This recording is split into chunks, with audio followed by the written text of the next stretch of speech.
Ya les di una parte importante que corresponde a las cartas de Ignacio. Casi todas hablan de un tema muy en común que es la jerarquía. Y entonces ya les di la parte como más importante de la jerarquía en cuanto a fundamentos. Pero a partir de ahora vamos a estar leyendo y van a ver que constantemente va a subrayar algo Ignacio.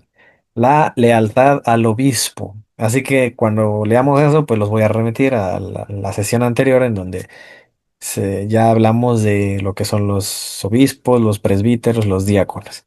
Comentamos varias cosas y vimos muchas citas donde incluso los apóstoles, al parecer, Pablo se lo comenta a Tito y a Timoteo, que ordenen presbíteros, que se sumen obispos. Entonces, San Pablo, ¿para qué va a ordenar obispos o presbíteros si al final va a haber un sector protestante del cristianismo que va a decir, yo no escucho a los hombres, yo solo a los apóstoles y lo que escribieron, ¿no? Entonces imagínense. Entonces, ¿para qué Pablo ordena obispos y presbíteros? O sea, ¿para qué ordena maestros? ¿Para qué van a enseñar los demás personas y al final el protestante va a eliminarlos para quedarse solo con lo que escribió Pablo? Entonces, pues es un poco incoherente, ¿no? No quiero decir que no le hagamos caso a lo que escribió Pablo, claro que sí, pero es sumado junto con, ¿no? Las personas que nos dejan los apóstoles. Entonces, se sobreentiende que si la iglesia va a ir creciendo, se van a ir sumando personas y todas las personas que se van sumando, pues algunos son ovejas que van a estar ahí sirviendo, pero ¿de qué manera? Algunos como obispos, algunos como presbíteros, algunos como diáconos y algunos como laicos, es lo que vamos a ver hoy. Entonces, ¿qué nos quiere decir esto? Que la iglesia si va a crecer, pues va a ir cambiando. No esperemos ver el Vaticano en la Biblia, ¿no? No vamos a ver el primado de Pedro, o la función del Papa, como que vemos hoy exactamente idéntica como le llevó a cabo Pedro. Obviamente lo que vemos es una semilla y ya lo que hay el día de hoy después de 2000 años, pues ya es una planta, ¿no? O sea, ya fue floreciendo, ya fue creciendo el cristianismo hasta lo que es hoy.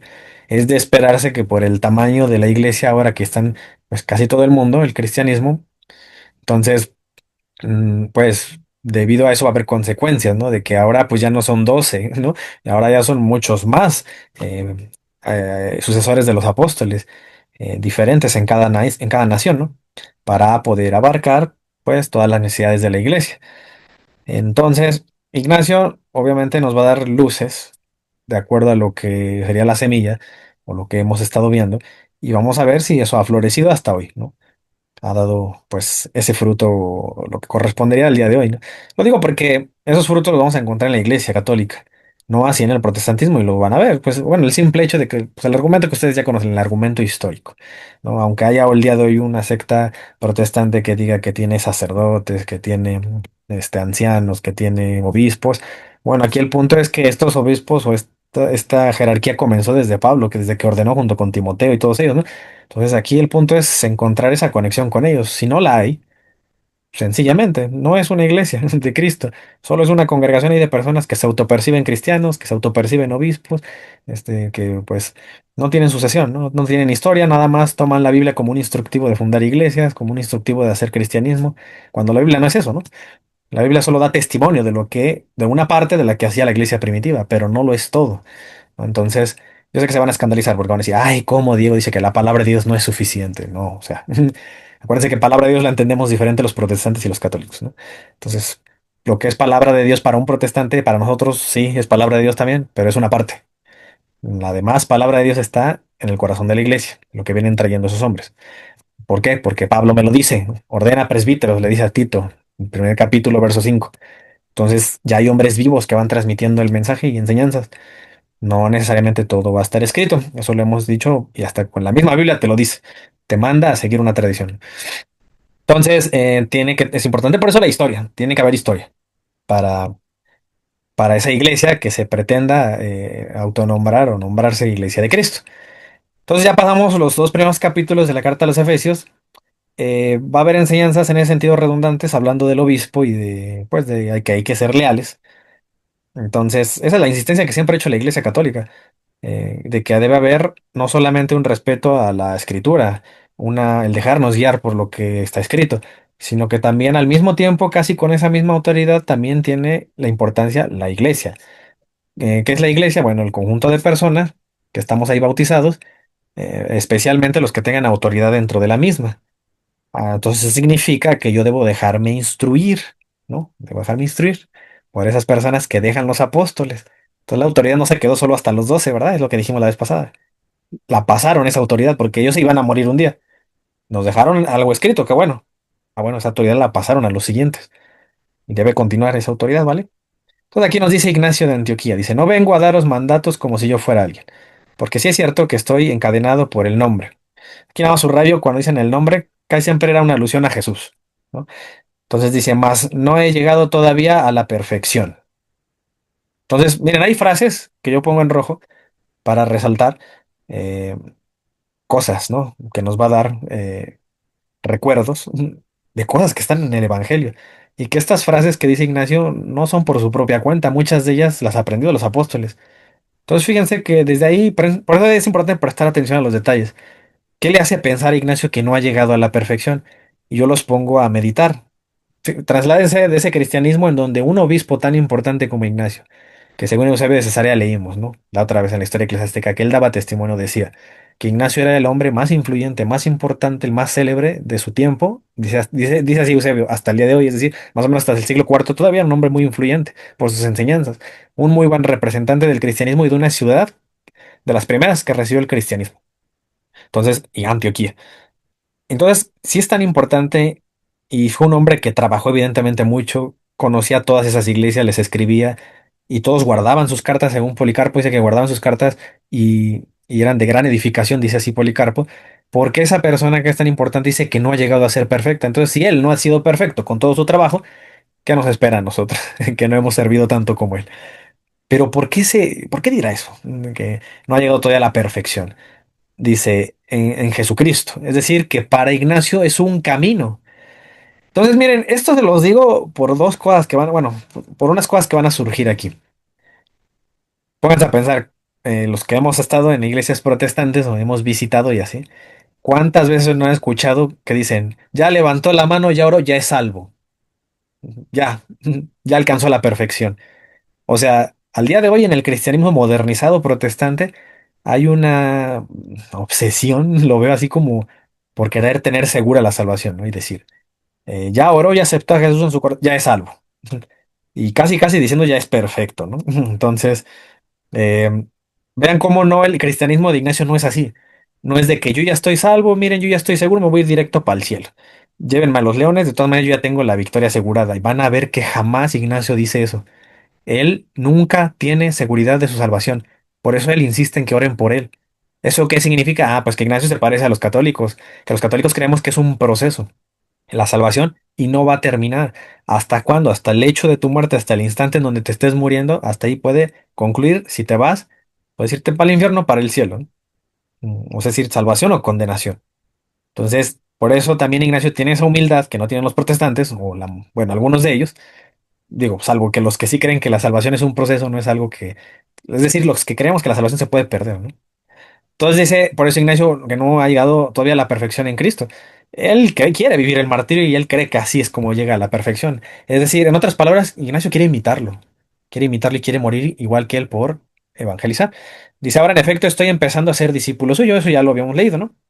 Que era ser un discípulo, y ahí leímos, ¿no? El Evangelio de Lucas, donde se mencionaba que Jesús que decía que el que desprecia su propia vida, el que aborrece su propia vida, si no la aborreces, no llegarás a ser discípulo, así dice Jesús, ¿no? En el Evangelio de Lucas lo leímos la vez pasada. Entonces, ¿qué quiere decir esto? Que toma esa enseñanza Ignacio, y probablemente la toma y por eso él cree, que él va a ser discípulo hasta que sufra el martirio, ¿no? Eso ya lo checamos. Dice, y vosotros os hablo como a mis condiscípulos. Yo soy antes bien el que debiera ser ungido como un atleta por vosotros con fe, amonestación, paciencia y longanimidad. Miren, aquí no lo subrayé, pero ahorita viene a mi mente, ¿quién más puso de ejemplo que vamos a ser como atletas que ganen una carrera? ¿Sí se acuerdan? Fue San Pablo. Eso si quieren después lo checamos, lo leemos. No, pero está escrito en una de sus cartas, que por eso de San Pablo dice que iba a ser ganador del Heraldo, la corona, y que él no quería ser descalificado. Y esos versículos que donde dice San Pablo, también los usamos para decir esto, que la salvación no es segura, hay que trabajarla a diario. En algún momento, en cualquier momento puedes perderla, ¿no? Entonces, por eso hay que ser perseverantes. Entonces, Esa doctrina de que ya eres salvo y salvo para siempre, bueno, parece ser que no refleja lo que verdaderamente eran los cristianos pues, del tiempo de los apóstoles, como Ignacio, ¿no? Dice, más como quiera que la caridad no me consiste callar acerca de vosotros. De ahí mi propósito de exhortaros, dice, a que corráis todos a una, con el pensamiento y sentir de Dios, pues Jesucristo, vivir nuestro, del que nada ha de ser capaz de separarnos. Es el pensamiento del Padre. Vean que siempre va a haber una insistencia de Ignacio de que haya una unidad, no divisiones. Dice, corráis todos a una con el pensamiento y sentir de Dios. Es decir, piensen lo mismo, actúen igual, estén unidos, enseñen lo mismo, estén juntos. Entonces, dice, vivir nuestro, del que nada ha de ser capaz de separarnos. Es el pensamiento del Padre, al modo que también los obispos, fíjense otra vez la analogía entre Dios y los obispos, al modo que también los obispos establecidos, no, entonces, alguien los establece, ¿no? Es lo que venimos diciendo, por los confines de la tierra. Entonces es una iglesia grande, ¿no? Yo la otra vez escuchaba que había una secta por ahí que decía, no, es que la iglesia de Cristo siempre fue una iglesia como oculta, pequeña, por eso nosotros somos pocos, ¿no? Esa como era como el argumento, ¿no? Entonces yo dije, bueno, después de 2000 años, ¿que siempre va a ser una iglesia chiquita? Pues no, en algún punto iba a crecer después de 2000 años por más, ¿no? Si la intención de Jesucristo es que vayan a todas las naciones, y es aquí lo que me está diciendo Ignacio, que son obispos en todos los confines de la tierra, entonces estamos hablando de que va a ser una iglesia que debe crecer. Va a crecer, no se va a quedar limitada al patio de la casa del pastor, no a un garage, y ya, esa es la iglesia de Cristo porque siempre ha sido oculta y pequeñita y siempre son pocos los verdaderamente escogidos por Dios, ¿no? Entonces, eso no tiene sentido después de 2000 años, ¿no? O sea, ya debió haber crecido la iglesia. Entonces, al modo que también los obispos establecidos por los confines de la tierra están en el pensamiento y sentir de Jesucristo. ¿Qué significa esto? Que esa ordenación de los presbíteros de la jerarquía están en el pensamiento y sentir de Jesucristo. Aquí, en otras palabras, lo que me está diciendo Ignacio es que el nombramiento, el establecimiento de esta gente como autoridad es voluntad también de Cristo. Entonces, no, lo digo porque va a haber gente que no va a estar de acuerdo, ¿no? En que Jesús no dejó autoridad, nada más nos dejó a los apóstoles, ellos escribieron y ya. Solamente a raíz de sus cartas ya cada quien funde su iglesia. Cada quien haga su cristianismo a su modo, ¿no? Entonces, no es así. Hay gente viva, es lo que me está diciendo Ignacio, y esa gente está siendo respaldada por Jesucristo. Subrayamos las partes en rojo. Por ejemplo, esta de ese mismo capítulo dice, más no he llegado a la perfección en Jesucristo. Y eso nos hace recordar, pues, ciertos versículos. Por ejemplo, una enseñanza de Jesucristo de Mateo 5 al 48, el verso 48 dice, sed pues vosotros perfectos, como vuestro Padre que está en los cielos es perfecto. Entonces, no, bueno, Ignacio habla de una perfección en Cristo. ¿Por qué? Pues porque seguramente, aunque Ignacio no conoció a Jesús, esta enseñanza de Mateo se la enseñaron los apóstoles, ¿no? Fíjate que Jesús nos dijo que hay que ser perfectos porque el Padre en los cielos es perfecto. Pues con razón, ¿no? La captó muy bien Ignacio. Dice, y él es consciente de esa perfección que debe alcanzar con Cristo. San Pablo también me decía algo, ¿no? Ahí en los Filipenses, está ahí en el Filipenses 1:5 al 6 dice, por vuestra comunión en el Evangelio desde el primer día hasta ahora, estando persuadido de esto, que el que comenzó en vosotros la buena obra, la perfeccionará hasta el día de Jesucristo. Entonces, qué entendía Ignacio de Pablo? Él comenzó una buena obra en ti, llámese Ignacio, llámese fulanito, cualquier apóstol o cualquier laico. Y esa obra la perfeccionará hasta el día de Jesucristo, ¿no? ¿Y qué más? ¿Qué implica ser perfecto en Jesucristo? Y aquí a algunos no les va a gustar, especialmente a la Iglesia Universal esta de Brasil, ¿no? La secta esta que dice pare de sufrir. Dice aquí en Hebreos 2:10, porque convenía a aquel por cuya causa son todas las cosas, y por quien todas las cosas subsisten, que habiendo de llevar muchos hijos a la gloria, perfeccionase por aflicciones. Así es como se perfeccionase, por aflicciones al autor de la salvación de ellos. ¿Es lo que significa? Que así como Jesucristo es sacerdote, hace partícipes del sacerdocio a algunas personas. Así como Cristo evangelizaba, hace partícipes de la evangelización a otros. Así como Jesucristo sufrió aflicciones, también va a haber personas partícipes de esas aflicciones. Pues con razón, Pablo allá a los Colosenses 1:24 dice que él también es partícipe, ¿no? Del sufrimiento y el padecimiento en su carne para completar lo que falta, así lo dice San Pablo, a los padecimientos de Cristo. Es decir, San Pablo también se hace mártir con Cristo. Igual Ignacio, ¿no? Por eso pide que lo lleven a las fieras. Entonces, a ejemplo de Cristo, también vamos a vivir un padecimiento y no nos vamos a escapar de eso. En aquel tiempo a lo mejor era una persecución. Bueno, en estos tiempos todavía hay, ¿no? Hay cristianos en África que son perseguidos y matados por ser cristianos. En Asia, ¿no? Los regímenes comunistas, Corea del Norte, donde no permiten unas religiones externas, ¿no? Más que la del propio partido. Entonces, son actualmente perseguidos, pero al menos aquí en Occidente la persecución es más ideológica, intelectual, ¿no? Pero sigue habiendo persecución, o sea, de eso no nos escapamos. Hebreos 5:8 dice, por ejemplo, y aunque era hijo, por lo que padeció, aprendió la obediencia y habiendo sido perfeccionado. Dense cuenta cómo está ese vínculo de perfección que me dice Ignacio, junto con las aflicciones, junto con el padecimiento. Eso significa que, ¿qué significa? ¿Que siempre voy a sufrir? Pues tal vez no, pero aquí la diferencia es que el cristiano le da un sentido al sufrimiento. No es sufrir por sufrir, es algo que entregamos. Por eso cuando tú te enfermas, si tú tienes un padecimiento ahí en tu casa, eh, si tú tienes alguna dificultad, no encuentras empleo, decimos los cristianos, Dios, te ofrezco esto, te ofrezco esta enfermedad por mi familia, por la iglesia, y esa es la actitud que toma el cristiano. Aceptas el padecimiento y es tu ofrenda, ¿no? Lo voy a vivir en favor del Papa, de la iglesia, de fulano, de sutano. Entonces es un sufrimiento con sentido hacia el amor, así como Cristo lo hizo por la humanidad, dice, habiendo sido perfeccionado. Entonces dice, vino a ser autor de la eterna salvación para todos los que le obedecen. Vale, entonces es importante obedecerle a Cristo y por eso es importante saber qué enseñó. Entonces, ¿cómo lo voy a saber? ¿Leyendo la Biblia? Bueno, pues haz eso y verás cuantísimas sectas se han dividido entre que todos juran y que conocen qué es lo que dijo Jesucristo y todos dicen que lo obedecen, aunque hagan cosas contrarias unos con otros. No, aparte de la Biblia debo ver qué iglesia es la que la predica y cuál versión del Evangelio, de entre tantos evangelios que ya fueran enseñados por diferentes iglesias, cuál es la correcta. ¿Para qué? Para conocer a un Cristo completo. Fíjense, ahí en Hebreos 10 también dice, también está esa relación, dice, porque en una sola ofrenda hizo perfectos. Cristo hace una ofrenda otra vez, el tema del padecimiento, con la perfección. Con su ofrenda hizo perfectos para siempre a los santificados. Entonces nos santificamos con eso, ¿no? Con la ofrenda de Cristo. Ah, pues con razón, el católico toma la Eucaristía. ¿Para qué?